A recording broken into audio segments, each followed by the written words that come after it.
Ya, Assalamualaikum warahmatullahi wabarakatuh. Saya Muhammad Syafrizal dan teman saya Muhammad Taqiyuddin Fawaz akan membahas tentang linguistik sistemik fungsional dalam bahasa gambar. Nah, pada makalah sebelumnya atau pembahasan sebelumnya dari teman-teman yang lain sudah membahas mengenai linguistik sistemik fungsional atau kita katakan LSF, terutama untuk LSF dalam bahasa tulis dan percakapan. Prinsip-prinsip dasar LSF bisa digunakan untuk menganalisis bahasa gambar, karena prinsip dasar LSF berlaku universal, tidak hanya pada tulis, tetapi juga bahasa gambar. Ahli yang berjasa dalam menerapkan pendekatan LSF dalam bahasa gambar adalah Michael Odell. Dalam sejumlah buku dan tulisannya, beliau menerapkan LSF untuk berbagai jenis medium, mulai dari lukisan, patung, museum, bangunan arsitektur, dan sebagainya. Nah, apa saja poin-poin penting dalam pembahasan linguistik sistemik fungsional dalam bahasa gambar? Ada 3 poin yang akan kami bahas pada kesempatan kali ini. Yang pertama adalah apa semiotika sosial dan pengertian dari sumber semiotika. Kedua, apa saja tingkatan LSF dalam gambar. Ketiga, apa saja metafungsi dalam bahasa gambar. Oke, untuk mempersingkat waktu, kita akan masuk kepada pembahasan.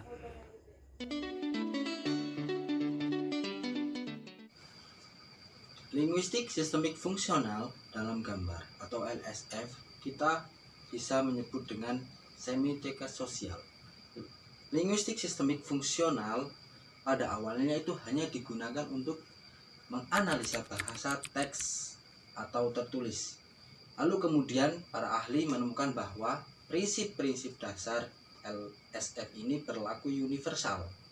Nah, ini mirip sekali dengan semiotika. Memang ada hubungannya dengan semiotika atau dengan bahasa mudahnya adalah tanda. Semiotika di mana awalnya metode ini hanya dipakai untuk teks tertulis, tetapi kemudian banyak digunakan untuk menganalisis teks kebudayaan termasuk gambar visual. Nah,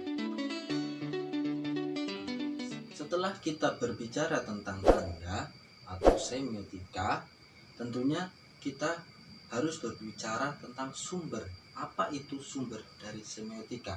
Nah, sumber semiotika ini mengacu pada definisi dari Van Leeuwen yang mendefinisikan sumber semiotika itu sebagai berikut.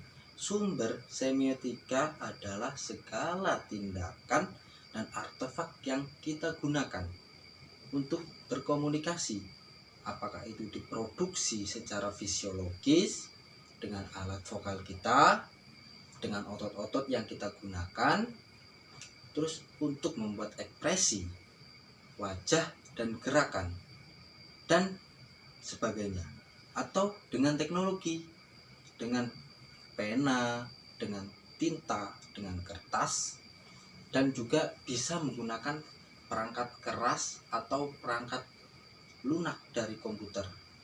Nah, dengan kain, gunting, mesin jahit, dan lain-lain. Dari pengertian atau definisi Van Leeuwen tersebut, kita bisa menyimpulkan bahwasanya segala ekspresif atau yang dibentuk dari fisiologis kita, dari tubuh kita, atau dari teknologi yang membantu kita, yang penting manusia itu berekspresi, itu bisa disebut sumber semiotika atau tanda. Lalu ketika teman-teman sudah mempelajari linguistik sistemik fungsional dalam bahasa tulisan, itu mengenal beberapa tingkatan. Di sini juga dalam bahasa gambar itu juga memiliki beberapa tingkatan, mulai dari yang terkecil hingga yang terbesar. Yang terkecil itu ada morfem, lalu ke kata, frase, klausa, dan kalimat. Tingkatan yang lebih tinggi dibentuk oleh tingkatan yang lebih rendah. Kalimat dibentuk klausa. Klausa dibentuk oleh frase. Frase dibentuk oleh kata, dan seterusnya. Nah, ilustrasi sederhananya begini. Sebuah film sepanjang 180 menit. Film ini terbentuk lewat beberapa plot. Lalu di mana dalam plot terbentuk oleh second. Second dibentuk oleh scene. Scene dibentuk oleh shot, dan shot merupakan penggabungan dari beberapa frame atau penggabungan dari frame. Nah, itu ilustrasi sederhana dalam tingkatan-tingkatan bahasa atau linguistik sistemik fungsional dalam gambar. Itu mempunyai tingkatan dari yang terkecil hingga sampai yang terbesar. Oke teman-teman, lalu yang terakhir, gambar apapun maupun komik, mainan anak-anak, bangunan, arsitektur, buku pelajaran, sekolah patung, artikel atau monumen, pada dasarnya itu mengandung metafungsi tersebut. Sebagai pembuat gambar atau komik, itu menggunakan berbagai cara, teknik dan strategi dengan menggunakan medium visual. Peneliti karena itu harus bisa menemukan sumber-sumber semiotika yang dipakai oleh pengguna bahasa. Nah, itulah tadi pemaparan dari teman kita Muhammad Taqiyuddin Fawaz. Jadi sekarang kita akan memasuki kesimpulannya nih sekarang. Jadi dari kesimpulannya adalah jumlah sumber semiotika ini sangat banyak sekali. Tadi sudah dijelaskan apa itu sumber semiotika, dan itu sangat banyak sekali. Bahkan secara teoritis hampir tidak terbatas. Hanya saja dalam prakteknya ketika berkomunikasi tidak semua sumber semiotika yang sangat banyak itu kita pergunakan. Jadi salah satunya adalah